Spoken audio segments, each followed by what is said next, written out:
Let's talk about the Arsenal. Yeah. How was that? You know what? 5-1 win over Manchester City. It was obviously it's a welcomed win because like Liverpool, you have to stay in touch. You're TV righty about this now. No, You're doing the kind of... Let me finish, Kels. Liverpool, you have to stay in touch, but City come in there with a City, there's a little bit of a resurgence in how they were playing. They started to get it, but what I saw with Arsenal yesterday was a team that when they take the chances, even though Kai missed a great chance, unfortunately for him, they are superlative in what they do in respect of the confidence that it gives the team, how well the team played, how well they pressed. You know, they never let up at all. And even with, I've listened to people talking about Kai Havertz in the first chance, and they're saying he wasn't confident enough to take it on himself.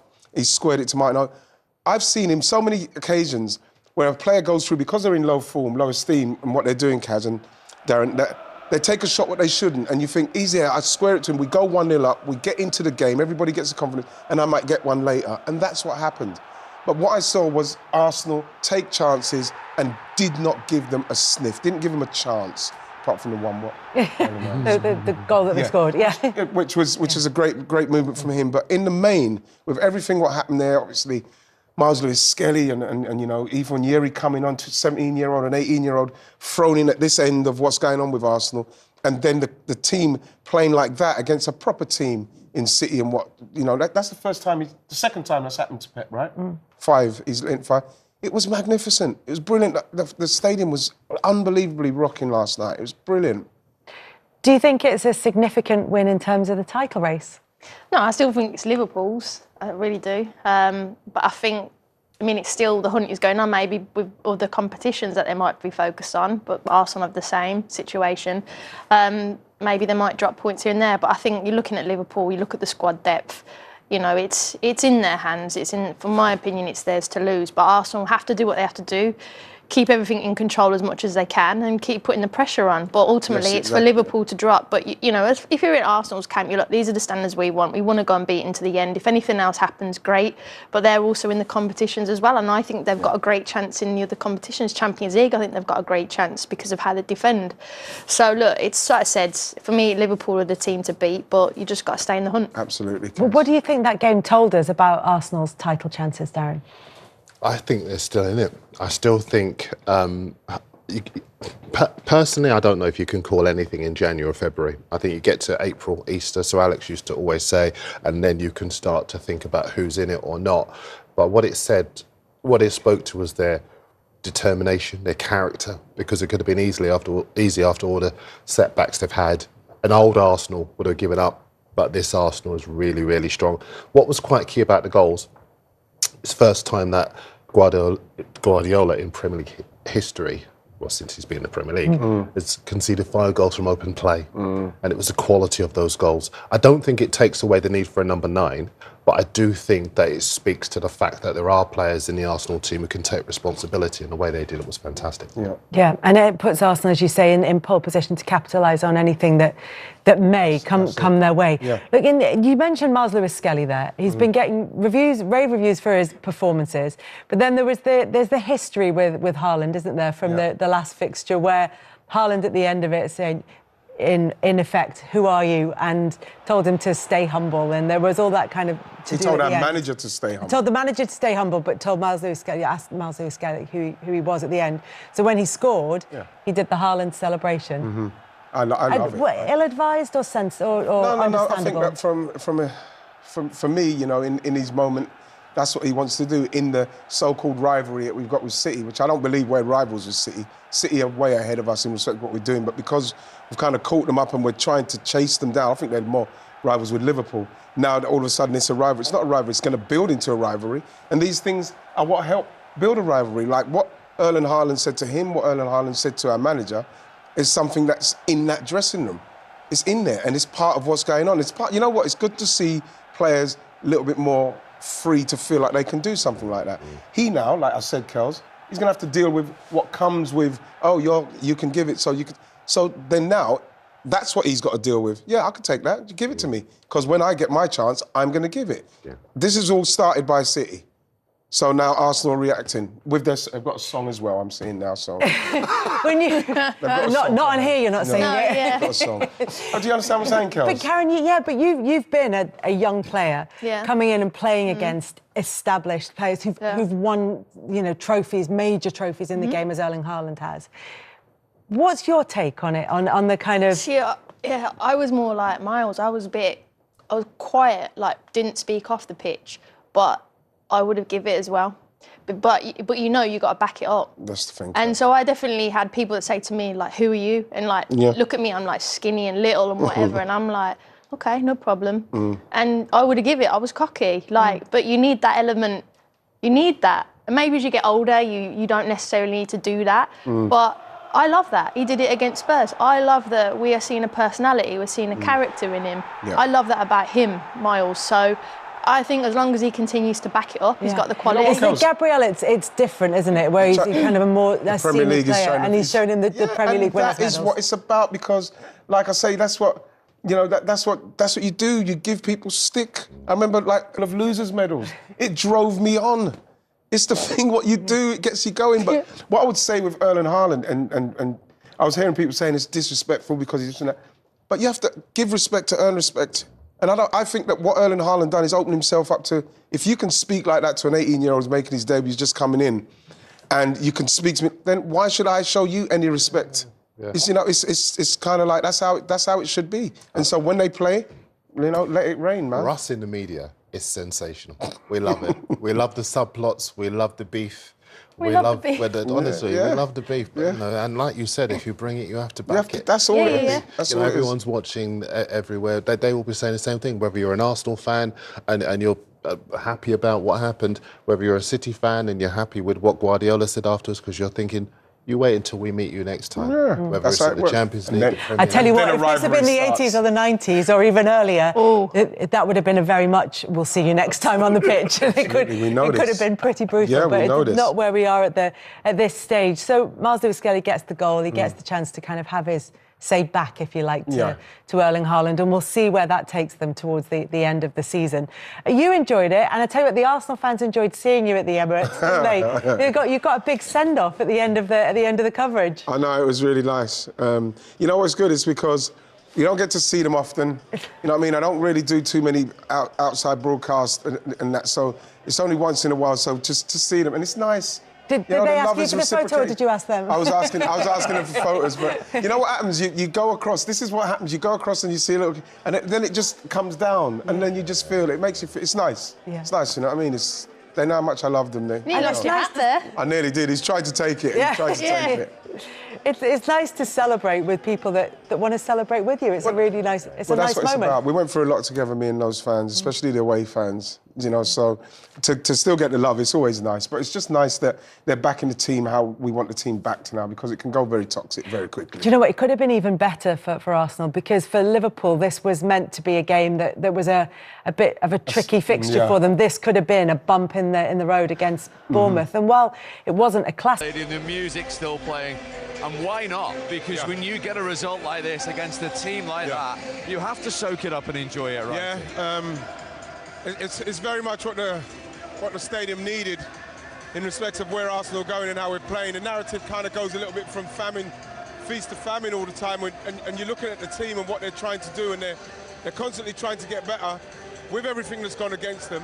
They're still right amongst it, and I think a performance like this against the City side that seemed to be looking like they were coming out of the doldrums a little bit is a magnificent performance.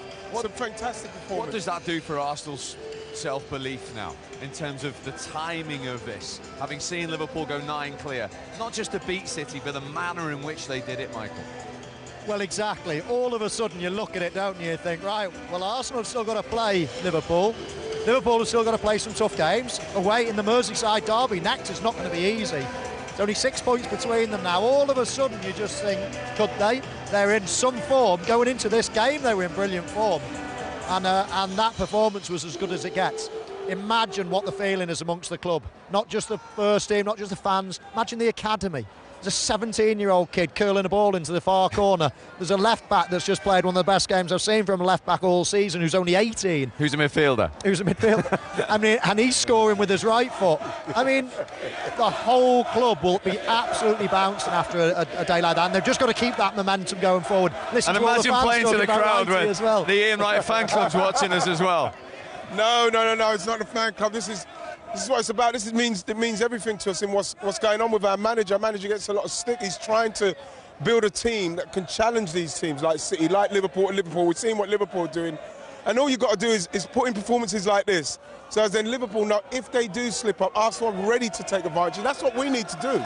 Be ready to take the chance. And that's why we need to take them chances some of the times. Yeah, they're now on the longest unbeaten run in the Premier League since Mikel Arteta came to the club, Joe.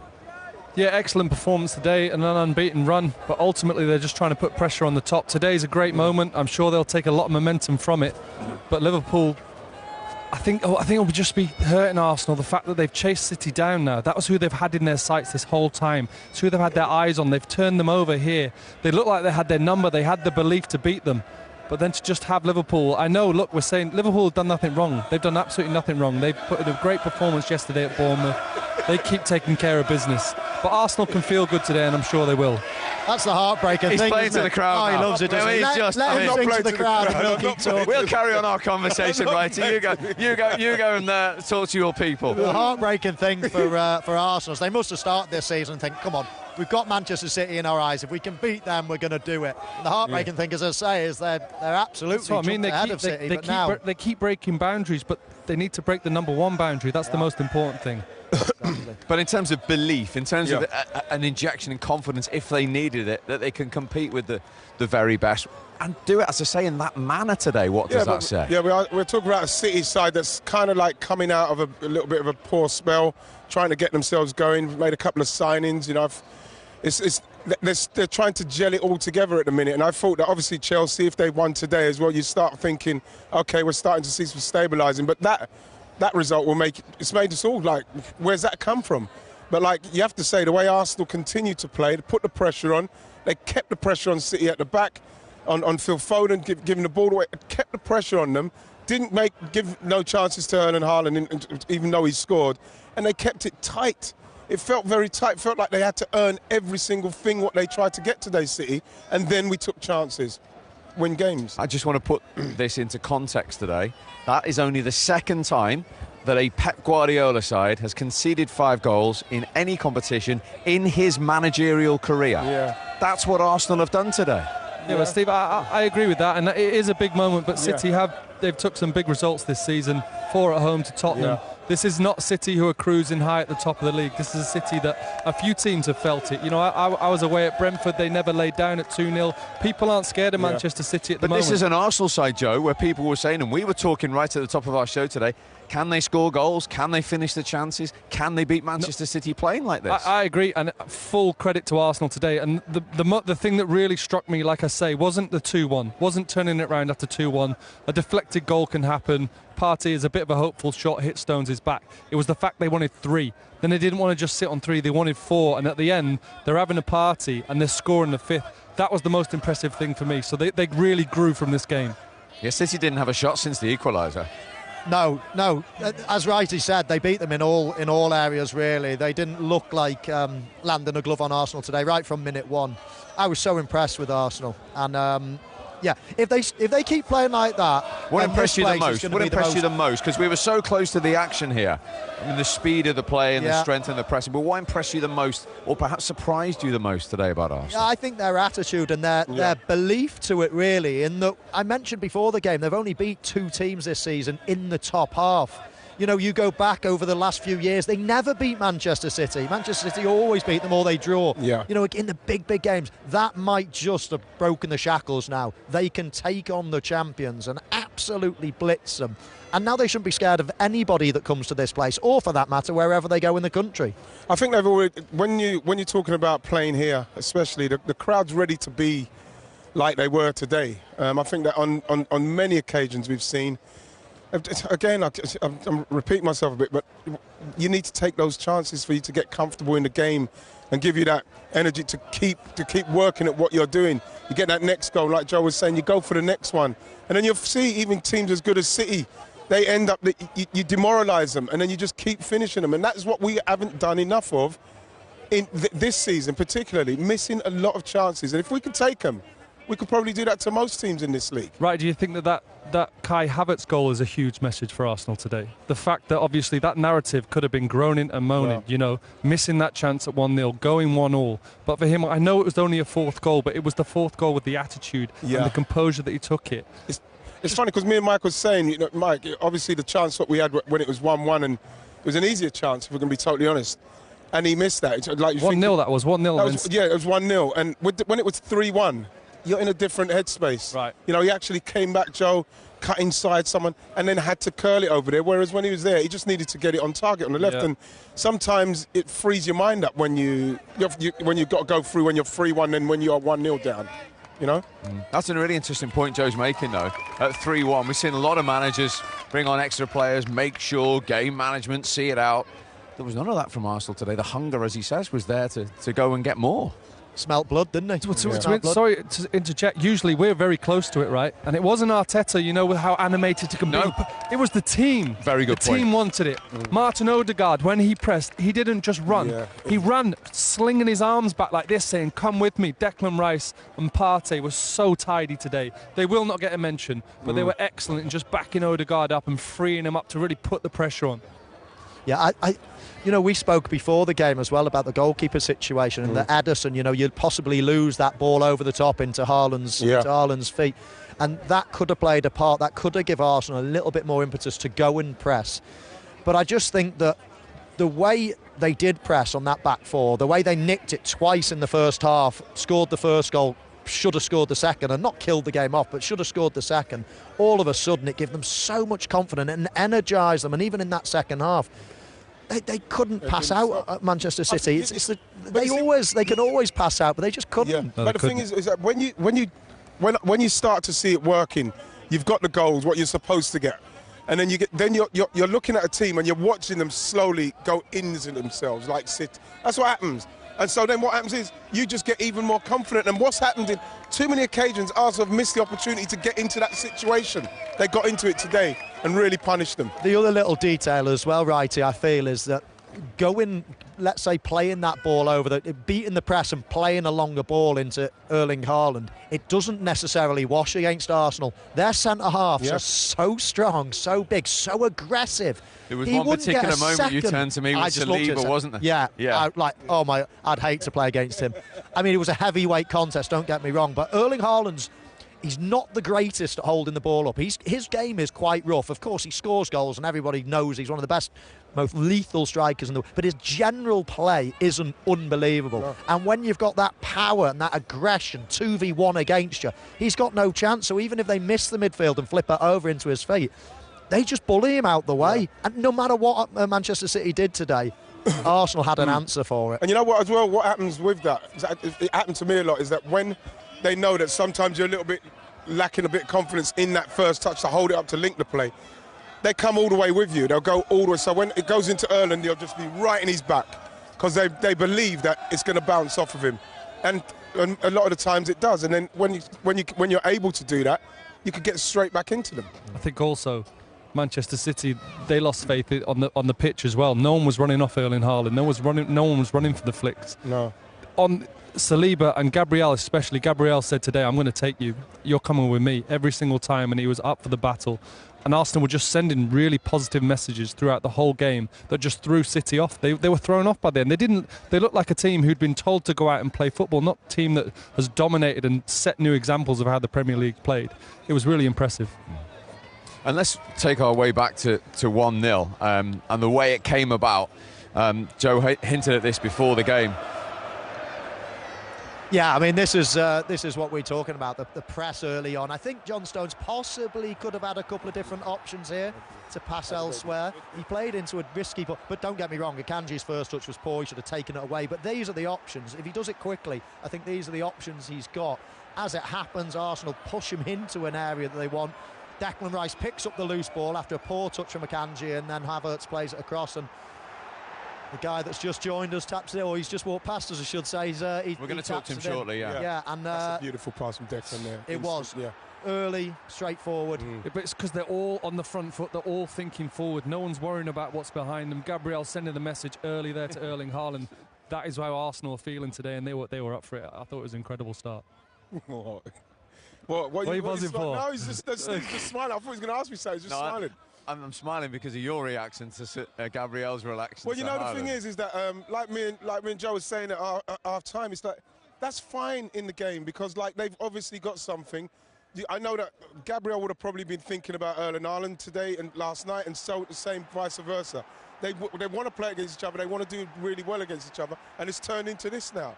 There's housery going on, which is part of it. You don't mind a fair fight. No, you bullying. don't. I'm not up for bullying. I'm not up for a dominant team taking the mick out of a little team. But that's two big, strong, top players having it in the middle of the football pitch in front of everyone. I love it. Yeah.